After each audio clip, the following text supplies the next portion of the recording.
What is up, everybody? I hope you are having a fantastic evening. Your San Francisco 49ers just crushed the Arizona Cardinals. The Brock Purdy effect. Am I right?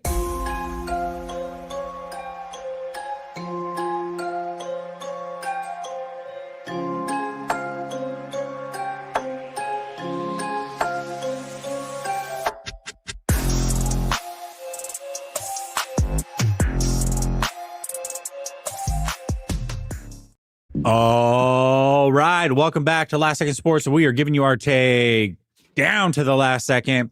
It is post-game rant time.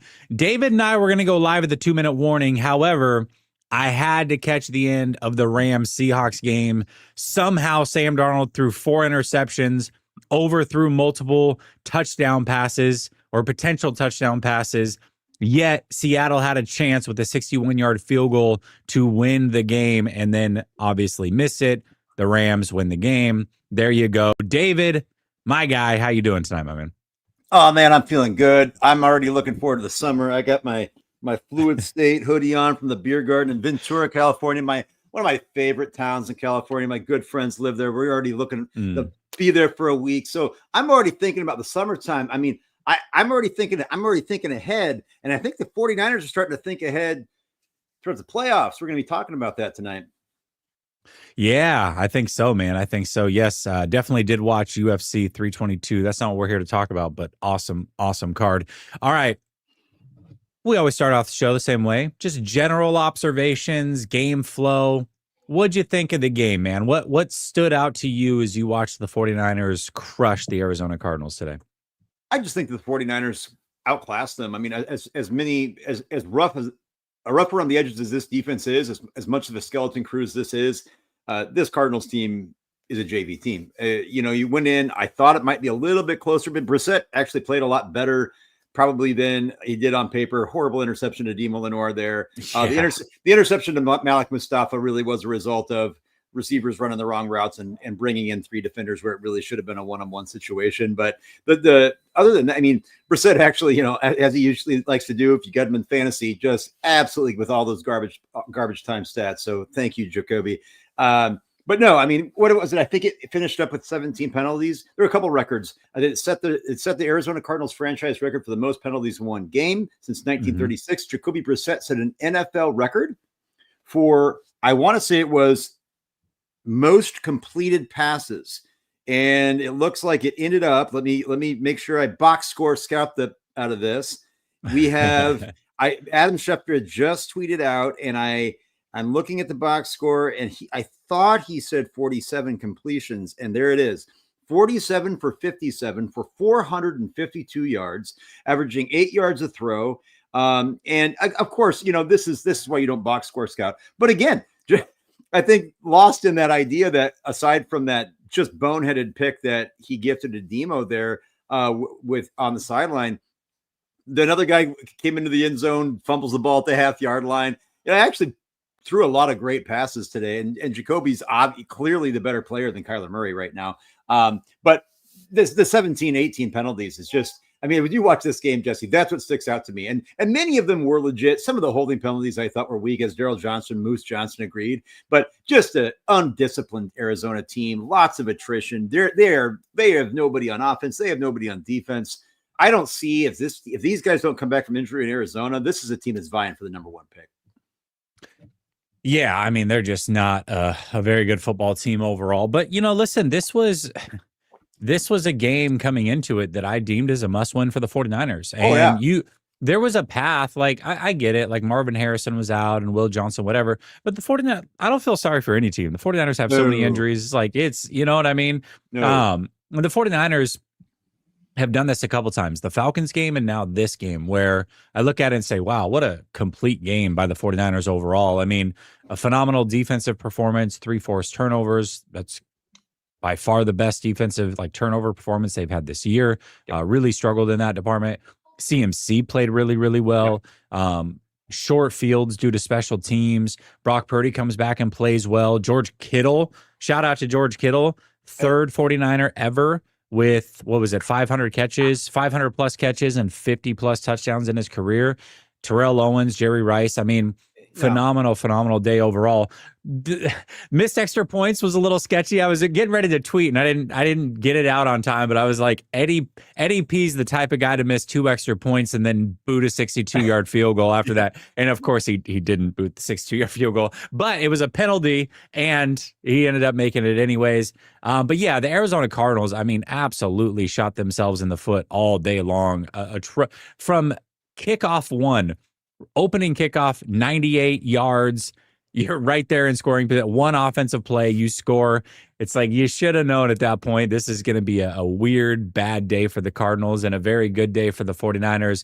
49ers end up scoring, 41 points. Oh. Just overall, man, absolutely dominated the Arizona Cardinals in a way that, I mean, even Seattle, you know what I mean? Seattle dominated them last week, but the 49ers pretty much did to them what Seattle did. And we look at Seattle as a very good team. So, but make no mistake, I just realized, like, it's not as much garbage. Like, there were 3 possessions that the Arizona Cardinals had first and goal inside the 10, actually a couple inside the 5, and they didn't get a penalty, 10 to 15-yard penalties on that to take them to first and goal out of that. Nullified touchdowns, had a touchdown fumbled at the 1-yard line, had a touchdown by Bam Knight that I did not think was a holding penalty against Nick Martin. Nick Martin just got pile driven in that situation. Like, there were, I mean, no, don't get me wrong. The Niners did outplay the Cardinals clearly, but there were a lot of situations with a lot of those penalties and a lot of those foibles that really made this game more of a blowout than it probably should have been. The Niners were going to win this game, but I think that as you look at this team, we're going to talk about some of the positives. Again, George Kittle, Moose Johnson said it. Is there anybody that enjoys playing football more than George Kittle? And I honestly,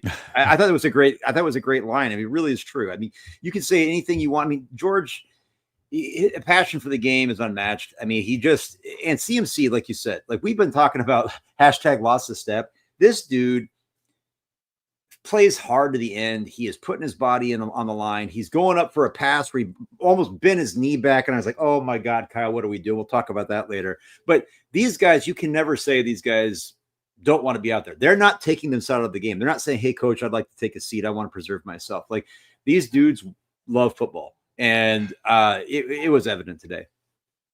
Yeah, it most certainly was. So I talked about how going into this game, I thought this was a must win for the 49ers. They did win. Now their playoff chances, if they had lost, would have dropped down to like low 50s as far as a percentage. Because they won, it's in like the mid 80s. Yeah. So they really are in the driver's seat now. You've got the Panthers coming up. You've got the Browns coming up. Oh. You've got the Titans coming up.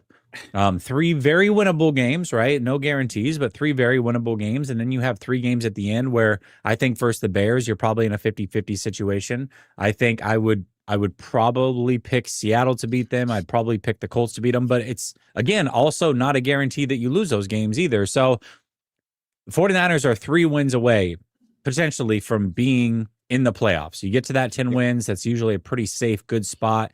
So did the 49ers, by winning today, all but ensure that they are in the playoffs with, 6 games remaining? I think that, again, I hate to sit here and look at the standings, but yeah, I think so. It's 80% for a reason, because you're looking at if you look at the divisions here, you look at the Falcons getting beat again. Look, the Falcons look like they're running on fumes. Okay. They're not a good team, and they're not a good team. We're going to talk about this because next week, this Carolina team, all of a sudden, I talked about Arizona being feisty before this game. This Carolina team is that's a big game next week for the 49ers for playoff rights, because the Bucs just losing here.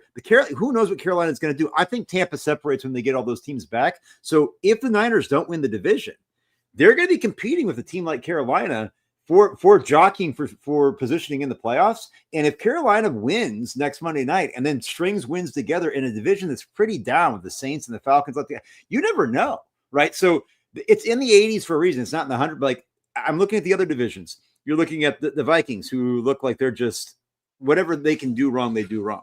The Bears, whatever they can do right, they do right at the end of games. You got the Packers, who end up pulling one out against the Giants, but had Josh Jacobs out. Then you've got the Lions tonight against the Eagles. So you got the Cowboys. Are they out of it? Look, I think the Niners, if they take care of business against Carolina next week, all of a sudden you're 8-4. You go into Cleveland who is playing Baltimore with as much gusto as they can, but that's not going to be an easy matchup in the cold on November 30th. Then you come back against the Titans. I feel like this team should be, if they are as good as people think they are, as good as they think they are, this team should be 10-4 going into that stretch where you've got the Colts and the Bears and the Seahawks and the Seahawks. And I think that's exactly where they want to be. And if they're 10-4 going into that situation, they're a lock.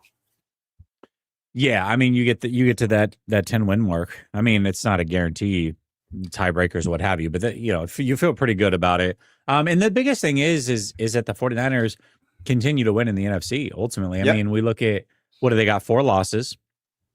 One of them was to the Jaguars. That's the AFC team. You don't got to worry about that. You obviously lost to the Bucks and the Rams. Who was their 4th loss? Why am I drawing a blank? And why do I think it's an AFC team off the top of my head? Why? Yeah. Let's see here. Who was the 4th loss? 4th loss. Well, they've lost to the Rams. They've lost to the Jags. And they lost to the Texans. There we go. Okay. Yeah. I couldn't remember. Thank you guys. Chat coming through. Yeah. 2 losses against AFC teams. I mean, you've only got 2 losses versus NFC teams. That's huge for tiebreakers. So yeah, I think if the 49ers get to 10 wins, they should certainly be in. This game right here was truly a must win. So yeah, I mean, that's huge. You get to that 7-win mark with 6 left. That's a perfect spot to be in. And you're in a spot week 18 where you're hosting that Seattle Seahawks. That could very well be a game that gets flexed up to being that Sunday night game. You're right, Joseph. You're right. I do need to lock in. I'm exhausted, to be honest with you, man. Hey, today was a day. This week was a week, man. Oh my gosh, it was a week. But anyways, you bought some. We heard that. I mean, this is the TL, so it's not private information. This man bought some real estate today, folks. Dude, selling some, buying some. This week has been absolutely nuts, man. A lot of moving parts, but I'm very, very, very happy. What's everybody talking about? Pinheiro hurt his hamstring? Yes. Hamstring injury. Yeah. That's why they were going for 2 at the end of the game. Yeah. You're right. Which still doesn't preclude them from doing something where Brock Purdy isn't dropping back as a sitting duck to get sacked after he's coming off of injury, which is another conversation I think we're going to have, because everybody always wonders, why is this team injured? It's maybe they're playing their starters through the end and putting them through, making them run through walls. I don't know. But yeah, that's going to be interesting, because if Eddie Pinheiro is out, all of a sudden he's been a very, aside from these PATs today, very reliable as a field goal kicker. And, that's another one of those bugaboos for a special teams unit that's been a lot better this year than they had been in years past. And speaking of special teams, I mean, Justin Tucker is available. I'm just saying, suspension's over. I don't know about what is, if there's anything, you got to go get the best player at this point. Yeah, and I don't know. I'm not. There was a joke teed up for me, and I'm deciding to be a good person. Good. Well, I'm glad you decided to be a good person, because I definitely was not going down that path when I teed you up. But good for you, David. Good for you. Keith says Sam Darnold is back, 4 picks. Oh my God. For those of you that watch the NFC West Roundtable, I've been holding my ground, David. I'll give you the background here. I know. Holding my ground that Sam Darnold is not a very good quarterback, and that when you need him most, he will screw the pooch. And, I've got Brandon, my guy who represents the Seahawks, that every week comes in. Jesse, are you finally ready? Are you finally ready? Guys, are you finally ready? And Mike... So I love Mike. He covers the Arizona Cardinals. He finally bent the knee to Sam Darnold being good this week, and look at what happens. I'm so glad I held on. Sam Darnold he's decent, but man, that guy, every time you need him to come through big time, he just cannot do it, man. He can't do it. He just can't. He can't do it. And hey, we've everybody has a bad game, but I agree with you. And I think that's the kind of thing, is where Sam Darnold is an absolutely, dare I say, a quality NFL starter, as far as that goes, right? There's in a dearth of NFL quality starters. But is he a guy that you can really lean on as being that guy? Is he a guy that you really build your team around? No. Right. And I think that either you're always, when you have him on the team, you can be happy that he's on your roster, but you're always looking to improve, and I think most NFL teams operate like that. If you're not in that top 5, 6, 7 dudes. Yeah, absolutely. Josh B says best special teams under Kyle. Yeah, it is. I mean, they're rated very, very high, And well, Sky Moore, I mean, like this, that lost dude. In that is that spark is, you never know what happens in a game. Right. And so to have that be the lead in play where you can just have a 1.5 yard run for CMC right off the bat. I mean, I think that just took the wind out of the Cardinals sails from jump. And it made it a lot easier, I think, for the Niners to have that insulation of the lead and just do what they do. Go back in that next drive. Kyle scripted plays, Brock executing, great throw to George Kittle down the boundary. I mean, and then with the rest, it was curtains. Yeah, you never had to play from behind. You never had to play with a tie. It just, right away, immediately as soon as the game started, it makes things easier.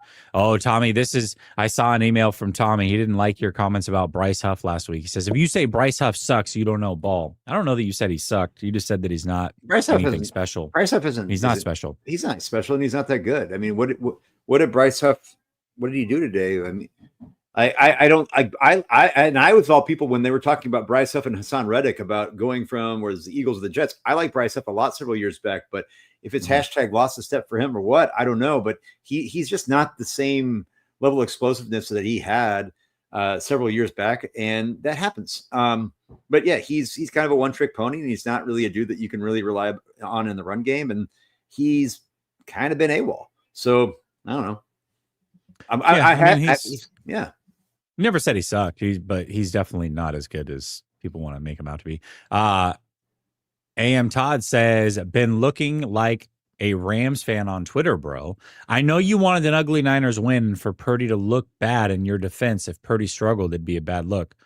I don't know. I just call it like I see it. I mean, I guess I don't know. I don't really know what to say to this. I don't really care what somebody thinks about how I fandom. I don't know. But you got $5 out of that. I mean, like $5 to like. I always wonder, like, I mean, thank you, Amtod 99. Like, I mean, it's like you help keep the lights on by like. I mean, disposable income. That's cool. Yeah, I mean, with stuff like this, people get in their feelings. Usually they're people that have a profile pic of a 49er player, never show their face. They call you a pussy and do weird stuff. I don't know what to say to stuff like this. So West Bay Niner Talk says Brock in the second quarter said, screw it. I'm going to go off script with these questionable throws, shaking my head. Well, it wasn't We'll talk about that. Yeah, we'll talk about that. Okay. Yeah, we'll talk about Brock here in a minute. Keith says 4-1 in the division is massive, right? This is a team that won one game in the division last year. Am I mistaken? Were they 1-5? Is that the record? Yep. Right? I believe so. I think so. That sounds about right. Arizona. If not, I'll just make it up because it sounds good. I don't know. Yeah, the Rams swept. Believe it was the 1-1 with Seattle, and then Cardinals swept. Yep. Yeah. Okay. Yeah. Alex says, I'm glad we won, but I think Kyle should have sat Brock, Kittle, and a CMC for the fourth quarter.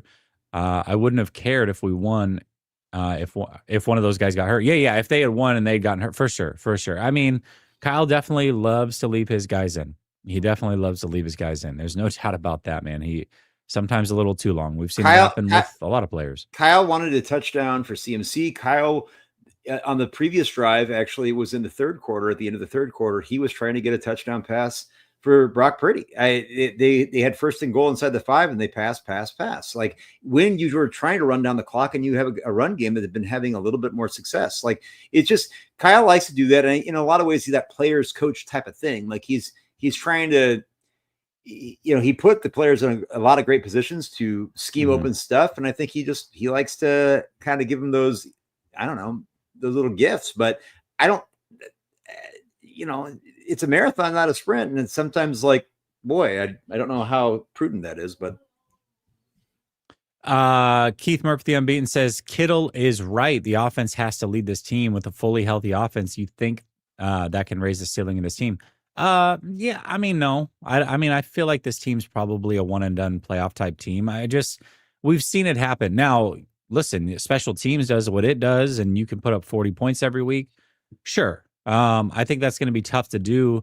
And we've seen this. We've seen great offensive teams, hello, Bengals, not be able to win games consistently. It just, you can't win shootouts week in and week out. You can't. And this defense might look pretty good for the next few weeks. They're not playing the murderer's row of quarterbacks, but once you get to the playoffs, man, you're going to be playing the best offenses, the best defenses, and it's going to be really, really tough. So I don't know that it raises the ceiling.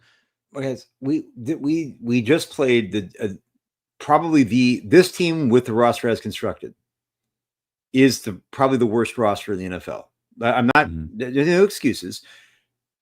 We set a franchise record for penalties. And guys, most of these, it wasn't like DPIs were like, oh, this receiver beat me and I'm tackling him so we avoid the touchdown. It was just like dumb, unforced error penalties most of the time. It was just like these illegal shifts, which were also kind of like, even Daryl Johnson, like there were some things where it almost felt like, okay, guys, I don't know where it's at, but just keep in mind, I mean, Jacoby Brissett set an NFL record today for most completed passes, 47 for 57, and he was averaging 8 yards a pass. It's not as if like he wasn't like they weren't able to execute on certain situations, but 18 penalties is kind of a big deal, right? Yeah. And so, like again, you're not going to be playing an undermanned team with a half of an NFL receiver in Michael Wilson. I don't count Greg Dortch. Okay, I look. Big victory for the Niners. They should have won. They did win. You like to see them score 41 points. But like, again, when we're talking about, Jesse's talking about the playoffs, we're not talking about the Philadelphia Eagles here, the Detroit Lions here. Okay. It's just the Tampa Bay Buccaneers. We're not talking about any of those teams, right? We're talking about the Arizona Cardinals. So it's good to see them out there. It's good to see them put that effort, but let's just keep stringing these together. Yeah, for sure. I was going to go in on the offense, but we're going to talk about it with the Purdy conversation. Joseph says Ricky is a non-factor. Sedator cardio. Yeah, I mean, it's his first game back. I'm not going to kill Ricky Pearsall for, that's tough. He hasn't played a lot of football in his career, let alone playing this year. I'm not going to crush Ricky Pearsall for sure. That's the one thing I'm not going to do. I think Ricky will be fine. His biggest thing, he's just got to stay healthy, man. He just has to stay healthy. So that's the biggest thing with Ricky Pearsall is just stay on the damn field. So listen, we're going to talk Brock Purdy in a second. I got to run this ad real quick, the 60-second ad. I'm going to take a water break, and then we'll talk some Brock Purdy. Let me tell you about my friends over at Brunt Workwear. Check these boots out, man. You can see the craftsmanship from the jump, from the box to the bags to the boots themselves. These things are built to perform. They're waterproof, safety toes. You can get soft toes, pull-ons, or lace-ups. They've got every option for every job. Brunt was tired of the workwear brands out there cutting corners. You work too hard to be stuck in uncomfortable boots that don't hold up. So they built something better. Boots that are insanely comfortable and built for any job site. For a limited time, our listeners will get $10 off at Brunt when you use promo code LSS at checkout. Just head to bruntworkwear.com, use the code LSS, and you're good to go. And after you order, they're going to ask you how you heard about Brunt. Do us a favor and tell them it was from Last Second Sports. I got to tell you, I got to wear my Brunts for the first time, like actually wear them other than just try them on because it's, believe it or not, been pretty cold here. Freaking comfortable boots.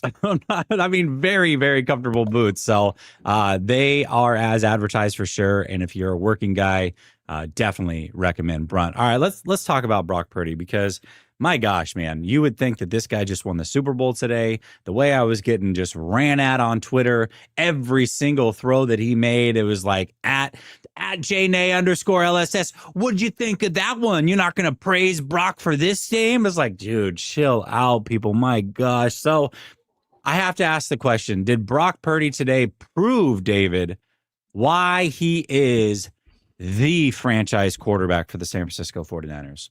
Well, no, but that's it. he did his job for the most part. He came in and executed. The first drive was a 2-yard CMC run off a 98-yard kickoff return. And then it was the scripted play. It was a lot of what we call WAO, right? Wide open players. And George Kittle's a nice throw down the boundary, right? It's a throw you want to make. It's a throw he made. That was a really good throw. I like that. Throw, great throw, right? And then after that, there were no more great throws. Like it was, again, schemed open, play action pass, screen plays. It was throwing into tight coverage. It was, look, guys, there were 2 Jaquiski Tart interceptions.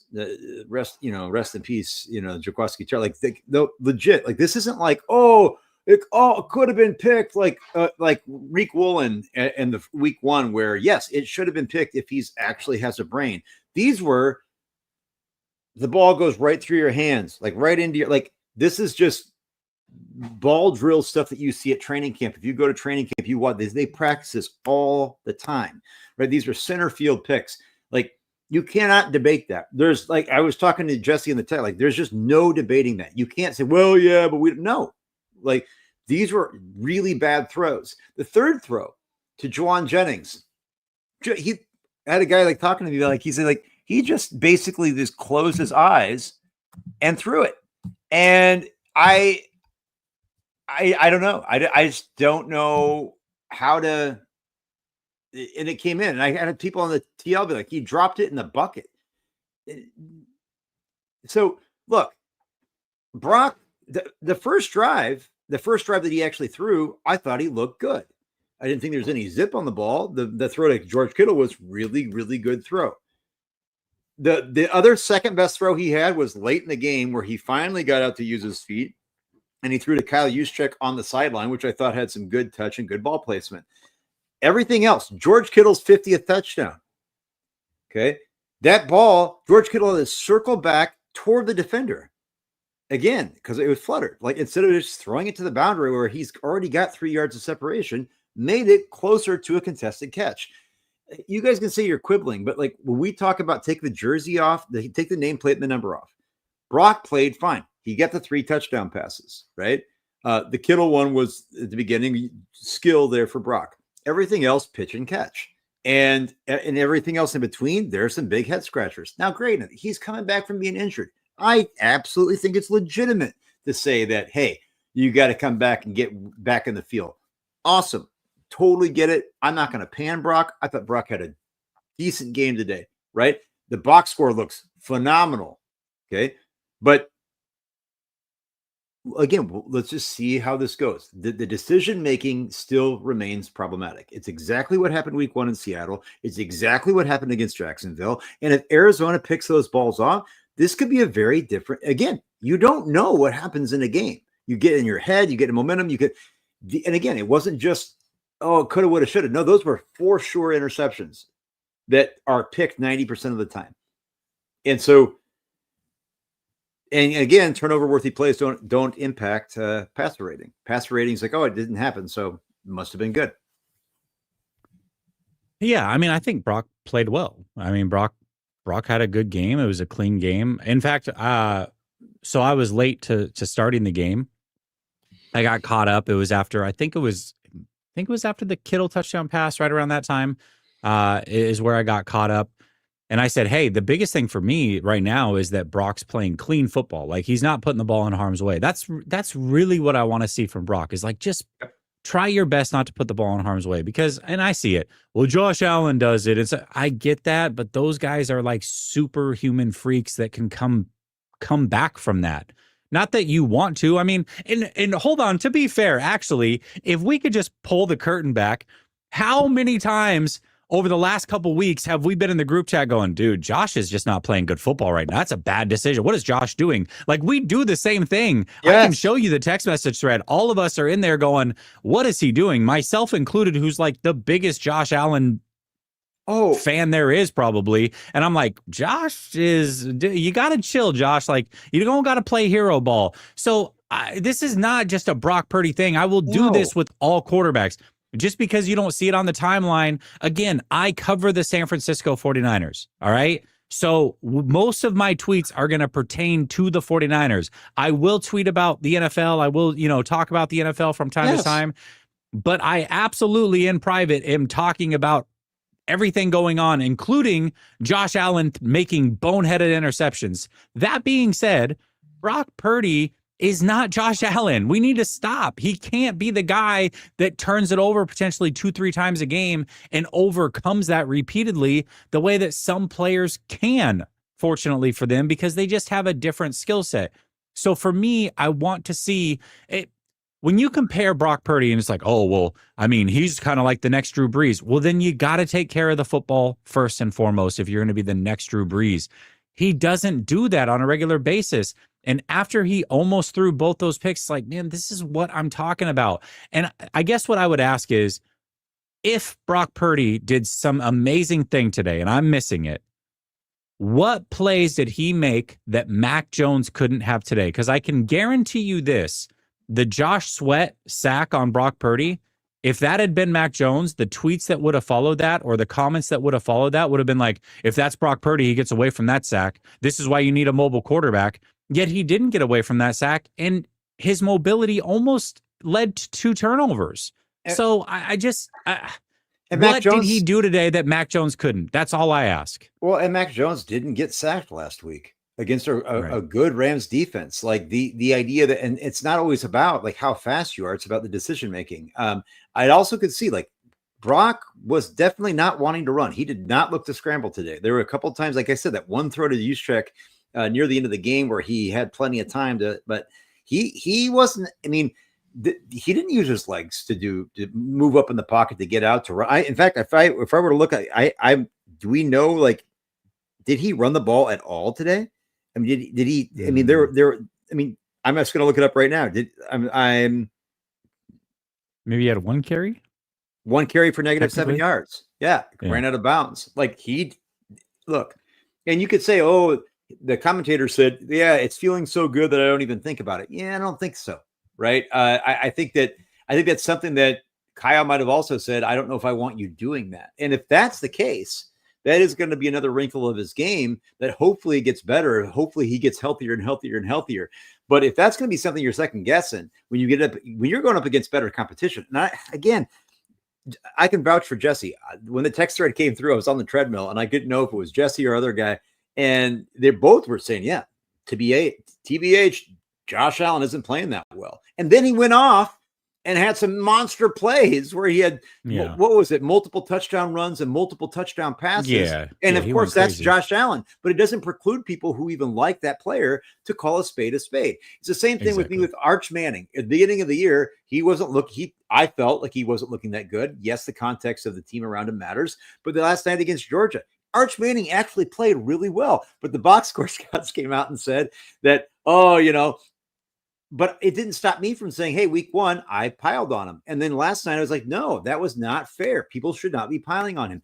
Those of us who never have a dog in the fight, even if we're a fan of the team, this hat that we're wearing right here, like it doesn't, Jesse and I, we don't have like a contract with these players and these front office to say a certain thing. And we're all so not trying to say a certain thing to be liked. And that's why when you get these $5 comments to sit there and say, hey, you're a Rams fan, it's like, dude, it would be much more cost effective for Jesse, I guarantee it, to just toe the company line. If I sucked the 49ers teat, I would have so many more subscribers and viewers, and I would be loved on Twitter. Like I see the blueprint all the time. Like this whole oh, you're doing it for clicks and views. No, if I was doing it for clicks and views, I would do the opposite of what I'm doing. The exact opposite. The exact opposite. What you're seeing is like what we really think. And again, it doesn't matter how many times I show you how much more money I paid above cost on eBay for a Brock Purdy jersey when they were sold out, or how many years I've watched Iowa State football. I think it's just, the bottom line is this. I love Brock. My dad's texting me today, Iowa State grad. He's like, the 49ers and Brock Purdy are back with a vengeance. And I was like, yeah, I mean, it's exciting, right? I want Brock to succeed. I want the Niners to succeed, obviously. And I also think it's okay to say this was more of an incomplete game than you'd like to see. I didn't see anything that was dramatic other than that the touchdown throw to Kittle. Great. But the bad decision making has been not an outlier. It has been every single game for the past year and a half. Every single one. And until you get away from that, until you show that you stop putting your team in and those are unforced errors, guys. This wasn't like under pressure. This wasn't like, oh my God, I can't move or everything's collapsing around me. This is, I'm electing to play hero ball, which is exactly what he said he did his junior and senior year at Iowa State, which is exactly why he dropped from being a second round prospect to almost undrafted. And so when we see that, this is longitudinal stuff that dates back all the way to junior, senior year at Iowa State, guys. And so this isn't just some like, oh, you want to pile on Brock. We want to see, and again, Rusty, totally get it. But next week against Carolina, there's going to be a better defense. Cleveland, they almost walked out of there against Lamar with a win, right? Like this Cleveland defense in Cleveland is not going to be a joke. I guarantee you that.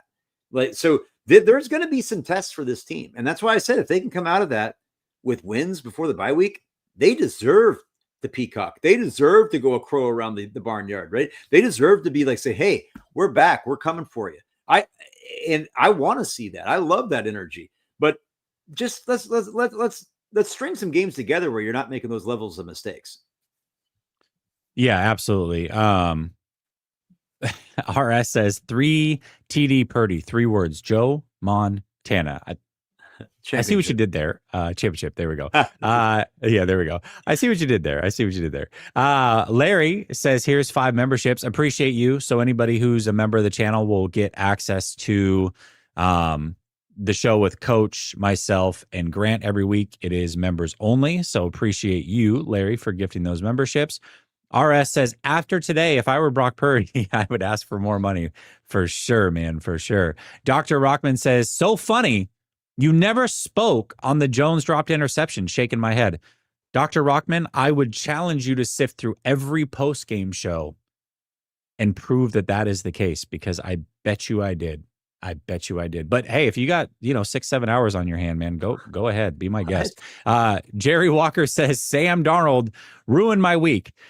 Well, if you're a Seahawks fan, certainly. If you had him in a parlay or fantasy football or whatever, yeah, I could see how Sam Darnold would ruin your week. Again, my whole point is that it's not even that Mac Jones is better than Purdy. I've never once said that he was better than Purdy. It's just that it's close enough to where this is why you don't pay quarterbacks elite big time money. Like, unless they're elite big time players, it's close enough. Even if you want to say Brock Purdy's, say, the 13th best quarterback in the league and Mac Jones is the 18th or 20th or what, it's close enough that when one guy is making astronomically more money and there's not a big enough difference. When you put up 41 points today and you start the game with a 1-yard drive, you get 3 drives that start either at the 50 or in opponent's territory. Like, I don't know, man. It was nothing special. It was a good game, but he didn't do anything special that it's like, all right, man, I should be out here peacocking and dunking on Jesse. Like, I guess if this is your dunk, man, you better windmill that motherfucker, because if it doesn't go in next week or the week after, like, you're going to hear about it. Y'all, guys, it's also because we're happy people. Like, we're not curmudgeon. Like, we're north of 40. It's been 31 years since the Super Bowl. We've seen this team with the best Did roster. You have to say that, David? Yeah. I mean, we were happy people, but now I'm not so happy. Hold on, but we've seen the best roster in football lose multiple Super Bowls in the last 10 to 12 years. Like, guys, it's normal. It's normal to pump the brakes. If you're out there victory lapping, putting up points on the Sisters of the Poor, because this team is the worst team in the NFL as constructed. If this roster maintains, they will have the number 1 pick in the draft. They will beat the Titans. The Titans will get feisty and win. Cam Ward will improve, right? The Arizona Cardinals, they're going to be, at the end of the year, a top 5 team in the draft. Okay? No doubt about it. Okay? No doubt about it. So, again, We just saw the Niners get donkey stomped by the Rams due to no fault of Mac Jones. Mac Jones played well in that game, right? And so you come out here, Brock Purdy played fine, but put the ball in harm's way 3 or 4 times again. Okay. Unnecessarily in situations where you're playing with a lead where you don't need to play like that. It's absolutely okay to take an aerial view, longitudinal view, informed with context and past behavior to say, wait a minute, I've seen this movie before. I'm not going to get overexcited about going in and donkey stomping a team in their stadium where it's basically a home game because there's more Niners fans. I was at a game in Glendale 2 years ago around Christmas. It was 75% Niners fans, guys. These are home games. Okay. Like, I'm sorry. I'm going to believe it when I see it. And maybe that is me being like, but I just don't get excited about a game like this. I don't. I'm happy that they get the win, but I'm not going to sit here and extrapolate something like, oh my God, this team is like, we're back. I want to see it against premium competition. Jerry Walker is a Seahawks fan. That explains why his week is ruined. Dr. Rockman, are you the same guy from a couple weeks ago? Did you just change your name? 808 Niner says Brock was okay, but man, his throws look weak. Yeah. And man, some of the throws and decisions were head scratchers. Perfect example was the last throw to CMC was high and took forever to get there. You can't say that because the box score said something different, 808 Niner. No context or observations can be made. When the box score said one thing, I don't care if you watch the game. What do your eyes actually mean? You know what I mean? I'm just joking. I agree with you, 808 Niner. Dr. Rockman says it was nothing special, but Glades, I think he means Glazes, Jones, should be a capital J, for beating NO, AZ, Atlanta, and the Giants. You guys are two E's. So bad faith, it's not even funny. Enjoy the rent money. But hold on. I don't rent, brother. All right. It's mortgage money. Thank you. I appreciate it. Yeah. But by the way, I'm also not a quarterback's wins guy. So this is unequivocally false. Listen, Mac Jones played the Rams twice. The same Rams that just picked off Sam Darnold 4 times after having a MVP caliber season up to this point. He put up 5 touchdown passes, 1 interception, and nearly 700 yards in those 2 games against the Rams, including 1 win. So no, I'm not a big wins guy, but it's how it looked. Again, you can attack the person, you can get mad and argue. I'm asking a very simple question. Dr. Rockman, since you seem to have a pulse on everything and you know exactly what you're talking about and I don't, that's fair, then tell me. I'm not even going to ask you. Don't even super chat it. Like, actually just put it in the chat and I'll pull it up. What did Brock Purdy do today that Mac Jones couldn't? I'll wait. And while you're waiting, why don't you mention the Los Angeles Rams there, Dr. Rockman? Mm-hmm. And nobody glazed Mac Jones. We're talking about Mac Jones being a replacement level player. Neither of us think he's a long-term answer or even the relatively short-term answer. None of us want him to be somebody that you invest money in or give big money contract to, even like a Sam Darnold level contract to. That's the difference between us and you, Dr. Rockman. And it's like there's literally nothing wrong with renting. He's trying to use it like some jab at me, and so I'm just jabbing back. There's nothing wrong with renting. Jason, I rented until I was 32 years old, man, and it's like it's called. Look, I'm a high school teacher. I teach AP World History. I score essays. I present around the country at AP conferences, and one of the things we talk about is argumentation, and you return energy. So if somebody brings something up, right, it's not a non sequitur or a straw man. He mentioned, here's rent money. He says, I don't rent, I own. It's a direct response to something that was germane to the original, like the original attack, which was also just a complete red herring. Like, so the bottom line is, guys, like Mac Jones. Okay. Nobody expects Mac Jones to be a franchise quarterback because he's getting paid $8 million over 2 years. He's a backup quarterback, a replacement level player that played very admirably, played incredibly well. Nick Wagoner, he's a radical from ESPN, asserted that he's playing like a top 10 quarterback this year. Jesse and I never really said that. It's like we don't think he's a top 10 quarterback in the NFL. Playing like one or putting up numbers, okay, like whatever that means in a Kyle Shanahan offense. The bottom line is, guys, one player is getting a 2-year, $8 million contract. The other guy's at what is it, 256? Like, I'm sorry, like it's not apples to apples. You don't the draft slot doesn't matter anymore. And the fact that we have to keep talking about this, it's just like I feel like I'm talking to seventh graders who I'm calling cold call, who didn't do the homework, who didn't do the research, and precociously try to act like they got a PhD in BS. It's just stop it. Like, again, don't stop. Why are we coddling highly paid NFL players? Why are we hero worshiping that? No, we should expect that we're going to be playing a little bit better. And again, 31 years, 3 Super Bowls lost in the last 12. I'm just but yeah, glazing Mac Jones. That's what. Good day says, Jesse, didn't you say Brock's deal is at least well structured? It is very well structured.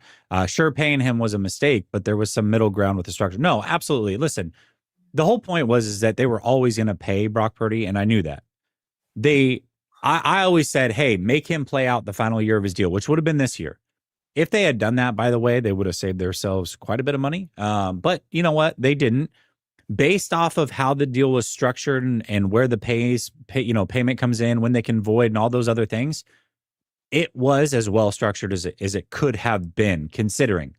But it still isn't better than waiting the way that they should have, in my opinion, because I think they would have found exactly what they found this year, which is you can find replacement level quarterback play that is very comparable at a fraction of the cost. You can still win games with it and be okay. But they didn't do that. Based off of paying him, yes, they really could not have structured it any better. Yeah, and you're right about that. They absolutely couldn't have. Let's real quick. Let's hear from let's get on the sleeper. The sleeper. Hold on. Yeah. Pull this up. All right, we got to do it before the Sunday night. Oh, why did I do that? What a rookie, man! God, I'm such a rookie. I am such a rookie. You would think I've done this before, and I haven't. Clearly. Acting like you rent. Get a 100% deposit match of up to $100 using promo code LSS. You also can get a free $20 play without even making a deposit by using the same promo code. All right. That being said, we've got Sunday Night Football coming up. We've got the Lions at Philly. That should be a good game. By the way, those of you that are as frustrated as I am, thank goodness the NFL, Disney, and YouTube TV figured their ish out before the Monday night game next week for the 49ers and Carolina Panthers. I was pissed that I was going to have to watch that game on an iPad, but I don't have to anymore. So thank you guys for figuring your ish out for sure. Okay, first of all, we're going to take our free. Josh Giddey gets any sort of stat at all. We're going to be good to go here. Let's look at AJ Brown, 63.5 receiving yards. Actually, we can't use that one because that's a promo, so we can't do that. All right, does Barkley get in or no? Do you think he gets in the end zone or not this week? This is a good call. I think he does. Yeah. Mm-hmm. I think he does. I think that's a safe bet. Mm-hmm. Okay. Jameson Williams. I like the Devontae Smith actually, but I don't know. Where's it at? That's a good risk. I mean. Ooh. I do too, actually. He loves to target Devontae. And the Lions secondary is beat up. I just feel like the AJ Brown slide continues. I think they're going to hold against him I think Devontae Smith goes for almost 100 yards tonight. Okay. What about Jahmyr Gibbs? You think he gets? Where's he at? Oh, yes, right absolutely. Here. Yes. Okay. 100%. And we'll do one more here.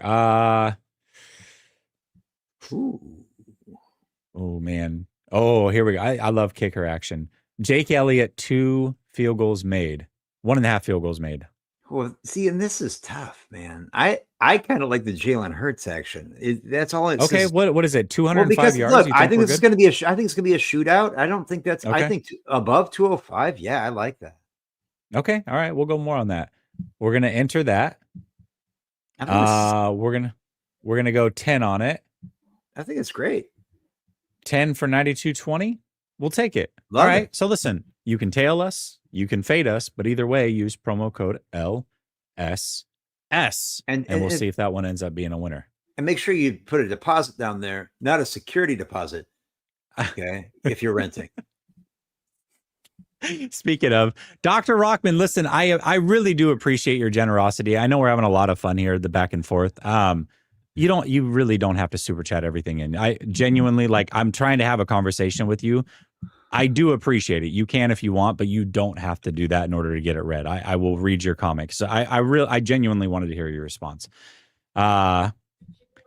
He threw 3 TDs against the same team Mac played. Again, context, we'll get to it. Definitionally, that's something Mac did not. Okay. And get you partner an Urban Dictionary, red herring, LMAO. Okay, listen. All right, listen, Dr. Rockman. Yeah, I ain't that guy. Yeah, real quick, I just want to throw this out there. He did. But again, I know that the box score is a lot more fun to look at after a game was just watched. Let's throw in 2 pieces of context that I do think matters. One, he had George Kittle, which Mac Jones did not. He had 2 of those touchdowns. And I don't know. I mean, he started with the ball in Cardinals territory 3 or 4 times throughout the game. I don't know what to tell you, man. If you can't watch the games and have any sort of context, then it is what it is. Brother, look, you said dictionary. You want the dictionary definition of red herring because you clearly won't want to listen to me. It's a misleading statement, question, or argument that aims to divert attention away from the main issue. So what you started to do was to talk about glazing Mac Jones as to opposed to actually talking about Brock Purdy. Nobody's talking about Mac Jones. Like, Mac Jones didn't play. Oh, he did. He kneeled the ball down at the end of the game, right? It's just, bro, look, I'm not this guy. Like, do some time travel, get in a DeLorean, right? Go back to high school, realize all those classes that you slept through, stay awake, okay? Go through, and then don't be a fool on the show acting like you know what you're talking about. I'm sorry, like, that's ridiculous. I get it. Like, he's doing the show, but like, you come in here, you're paying money to sit here and act like you're smarter than you are. And I ain't that guy. Sorry. Yeah, I mean, David kind of knows when he's using things like that. I'm pretty sure he knows the context. Say he's an English teacher. I'm just throwing it out there. All right. Anyways, listen, let's move on because the 49ers did force 3 turnovers. Their defense looked pretty dang good today. The one on the goal line twice now. By the way, the 49ers have done this twice now. On the goal line, in division, taking the ball away on would-be touchdowns. You had the interception by Lenore. God, he just ran out of gas, man. He almost took that one back. That would have been nice to have. Had the other interception. Just a phenomenal overall defensive play today. Robert Saleh was certainly in his bag. They did a really, really good job. Yes, the yards were high. I get all of that. And penalties certainly factored in. But overall, if the 49ers, this is how they can win, right? We talk about the offense and how it needs to be an offensive-led team. That is true, but the best way to complement, in my opinion, David, you tell me, the best way to complement an offense that can put up a lot of points is not to be the defense that shuts everybody down, but the defense that's opportunistic and gets the offense more and more chances throughout the game. I always feel like those two pair together really, really nice. Whenever you're like a dominant run team, that's when you want the shutdown defense, all of that. But if you can get your offense extra chances, 2 or 3 a game, that is absolutely massive. And that's what happened today. Now, overall, Arizona, not the best team. I get it. But Jacoby Brissett was taking care of the football now. He really was coming into this game to get 2 interceptions. Overall, just what do you think of the defense? Do you think this is something that 3 turnovers a game, I think, is a lot to ask, but they can start forcing a turnover a game on a regular basis versus going these long stretches without even forcing a turnover, which has been an issue this year. Right. And again, let's give Deommodore Lenoir credit on that interception too. Most interceptions are gifts from quarterbacks. That's why I don't put a lot of stock in for DBs. I don't evaluate particularly cornerbacks on on their interceptions, because most of the time it's just like, I think it was a couple of years ago, who was it, was playing for the Arizona Cardinals, where he got where I think it was not Jaquiski Tart, Talanoa Hufanga, a couple other people. He threw 3 picks. A guy who's out of the league now, I don't even remember his name was, right? Like, these are just they're bad plays. Okay. I do think that generating turnovers is great.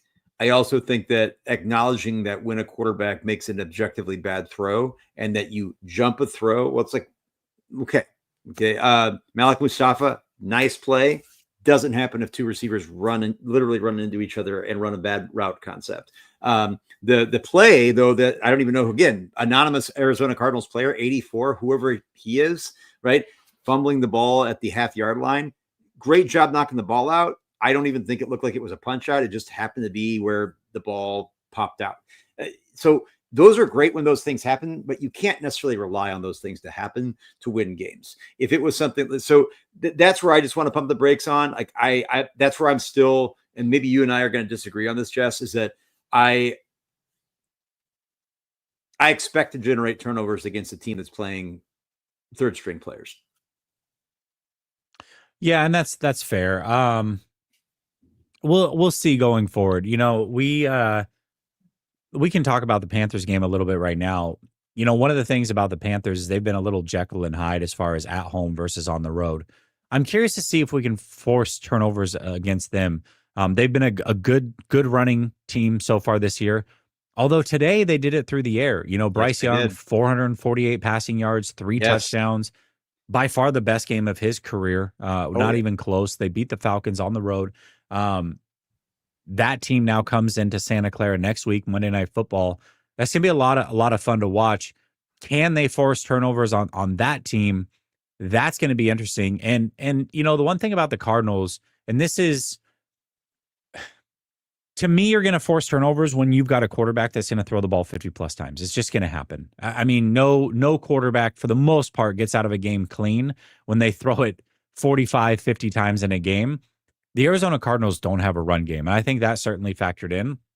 I guess what I'm hoping is that the 49ers defense today, forcing those turnovers, sometimes it's just about confidence and it's about believing that you can do it. And when you go long stretches without forcing turnovers, man, that can really, really start to wear on you, especially when you are a defense like the 49ers that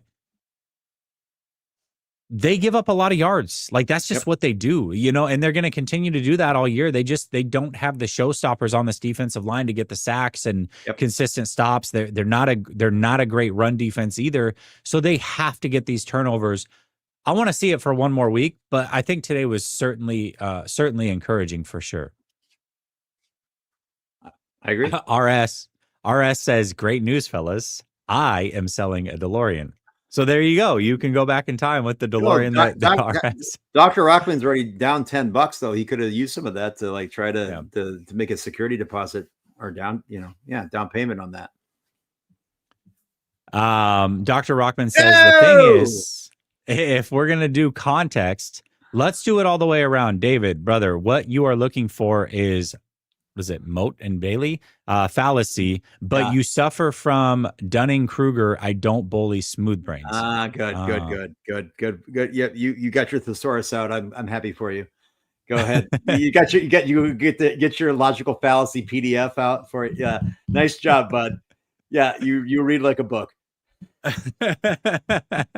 Yeah, I for some reason don't believe that you knew that off the top of your head. But he absolutely didn't. He has no idea what he's talking about right now.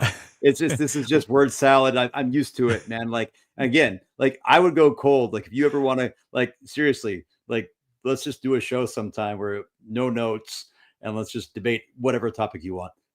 I would absolutely love that.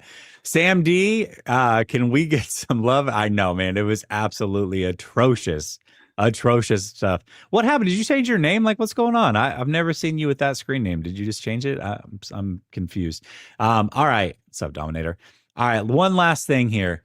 And I saw this in the chat earlier, and so I'm going to add it as a bonus topic. A lot of people in the chat, as soon as the show started, talked about Brandon Ayuk and is he coming back this year? A lot of people saying they don't believe that he is. I personally do think he's going to. maybe after the bye week. I don't know what to expect, but I feel like he's going to play games this year. I hope that he is. Do you think Brandon Ayuk takes a snap this year for the 49ers? I don't know what's going on. I mean, I have people I trust that felt like they were in the know. I was there on that October 20th game last year with Javi. Yep. It's November 16th. I mean, even for a guy like we've seen him, we've known, you and I, that there's video footage of him cutting, running, right?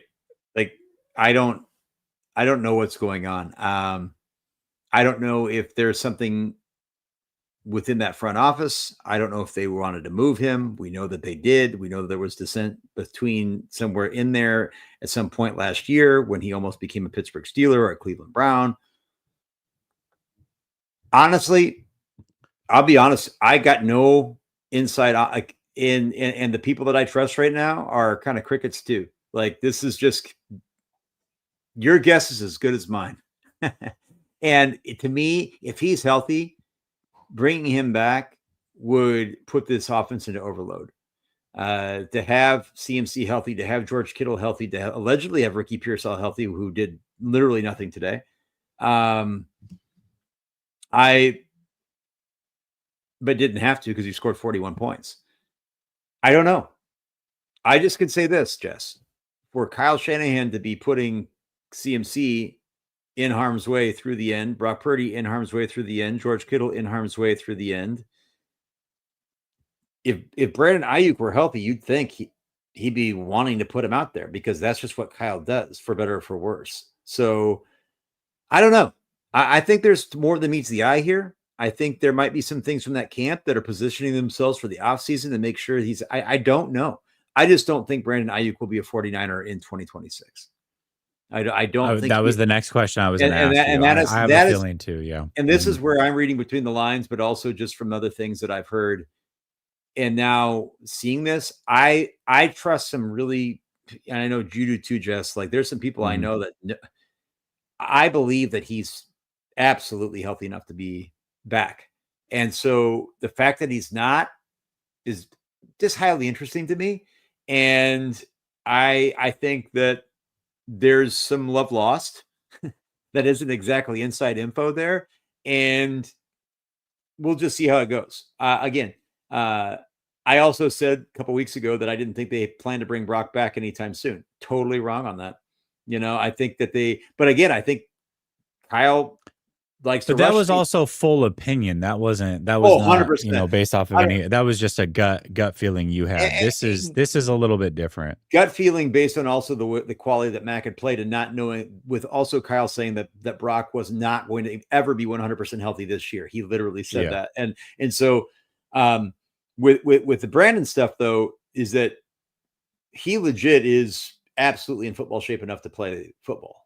Like, if Brock Purdy is not going to be 100% this year, well, if Brandon Ayuk isn't either, Brandon Ayuk could be playing. And if Brandon Ayuk were playing, what he does as a route runner, we saw this against the Rams game last year, week 3, where the Jawan Jennings had a generational game just because of Brandon Ayuk being on the field. Just because of what he does and what he draws defenders with, because of how much they respect him, right? What he would do for guys like a Kendrick Bourne or Ricky Pearsall or DeMarcus Robinson, right? This could be something that really, elevates his team. And so to me, I do think there are some extracurricular human factor stuff that I don't have a complete pulse on, but something's up. Yeah, something definitely seems to be up for sure. It does feel like they are going to try to shop him this offseason, and maybe they want to limit his games so that he doesn't get re-injured. It just something feels off with the Brandon Ayuk. It hasn't felt right since contract negotiations. So I believe that I do believe he's going to play some games this year. I think it would be really hard to shop him otherwise, unless you showed that he's healthy and back. So if that is the case, whether they shop him or not, I think he plays games this year. I do. I think that he has to play games this year, unless what we're hearing is just completely off the rocker. He's not at all healthy. Then you can't play him. Obviously, I think he's healthy enough, or he's going to be healthy enough to play games this year. And I think the 49ers will definitely let him on the field. But I don't. I don't believe that he will be a 49er next year either. It doesn't seem to be trending in that direction. Everything is off with him. This last offseason, the way they talked about him, the way John Lynch talked about him, Ayuk talking about how they wanted to trade him, but obviously couldn't because he's injured. Like it was way too many things still going on. It doesn't seem like it's going to work. And here's the thing. Here's the thing that the 49ers literally made. The only move they made at the deadline was Keon White. Okay, who, by the way, made a couple plays today. Good job, Keon. They did that because they don't believe they're true contenders this year. Okay, so it doesn't mean that they're not going to try to compete. We both praise the 49ers for not going all in on moves that could have mortgaged future capital to maintain or to improve this team in the years going forward. That adds up, though, with potentially saying, wait a minute, if next year we're looking at, is this Trent's last year? What kind of capital do we need to situate ourselves to be able to replenish the offensive line? Nick Bosa, God knows when he's coming back, Fred Warner, right? This could be a smart play. This could be what they're saying is like, hey, we feel like we can put enough points on the board. We feel like we can be competitive enough. We feel like we can still sell tickets because that's really what Jed York wants. 31 years on without a Super Bowl. Believe you me, as a former season ticket holder, saw his licenses go up 50% in 2 years and plus now for a lot of other guys who are getting priced out and having to sell. Okay. The business is booming. And so if you can put yourself in a position where you couldn't move him at the deadline for the capital you wanted, but then you say, hey, prove he's fully healthy in the offseason, now I get capital for the 2026 draft and beyond. Look, yeah. Now, again, I'm wrong all the time. I'm right all the time. I'm mixed all the time, right? I just think that I would be shocked if Ayuk is a Niner in 2026, and the more and more it comes out, it's almost like I'm shocked he's going to come back this year. Yeah, it definitely. I don't know, man. I'm not saying he's not coming back this year. I'm not saying no. That. I know. It does start to feel like I get it. I see what you're saying. I just whether they trade him or they want him a part of the long-term plans, you would think that they want to get a look at him this year, right? Like let's look it up real quick. I'm curious to see what his contract is. Like, when is the out on his contract? Brandon Ayuk contract. Because if there is an out coming up, cut pre-June, cut post-June. Okay, yeah, they got a while. They can't do anything till after 2026, to be real with you. So maybe they don't need to play him if he's in the long-term plans.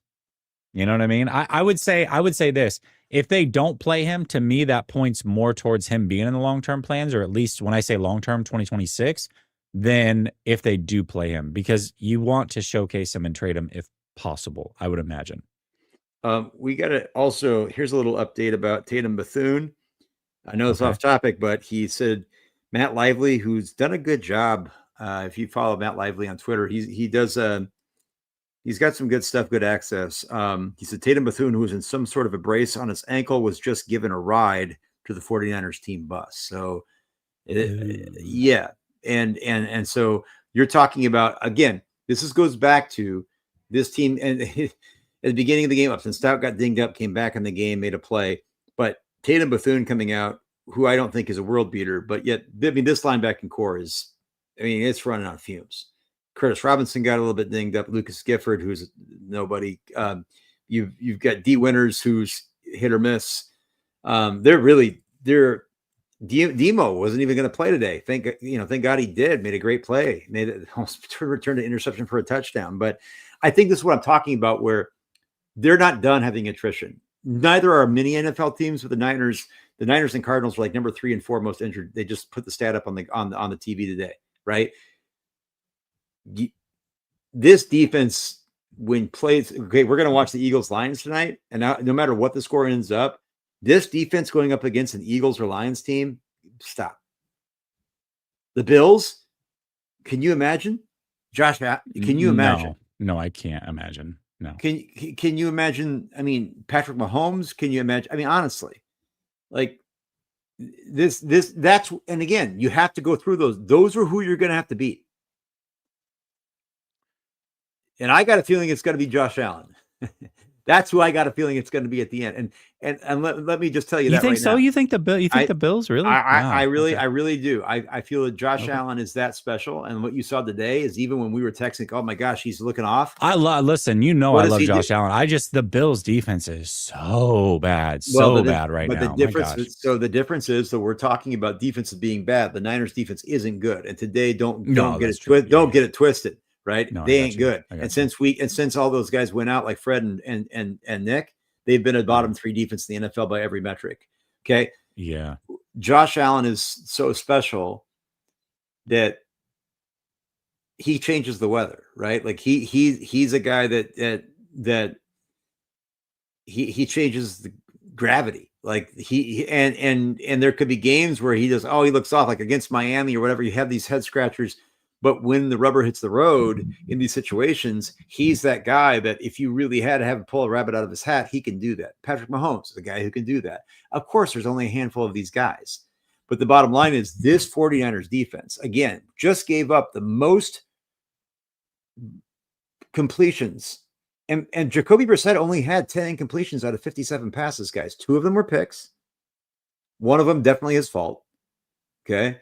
But again, 18 penalties, like there's a perfect storm of stuff. A 98-yard kick return, guys, like 2 dropped interceptions. Again,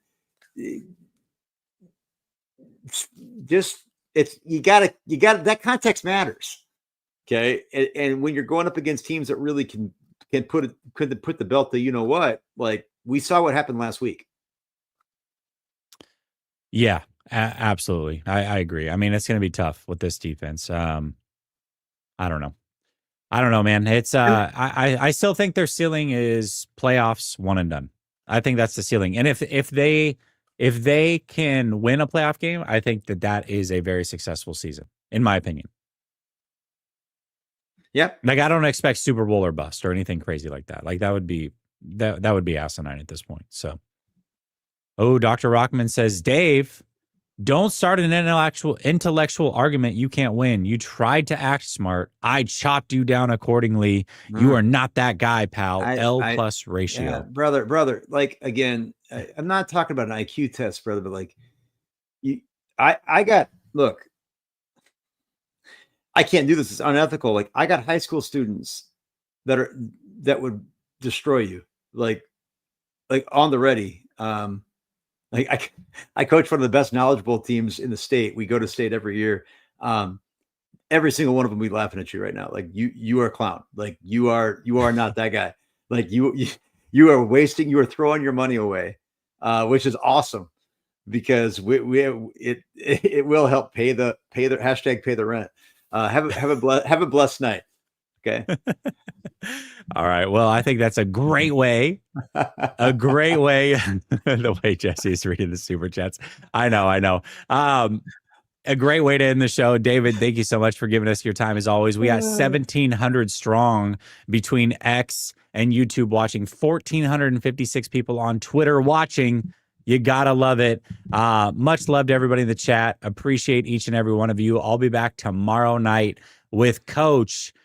Cover 2 day after. Cannot wait for that. David, have a blessed night. Chat, have a blessed night. Enjoy the Sunday night football game. We'll talk soon. Much love. Peace.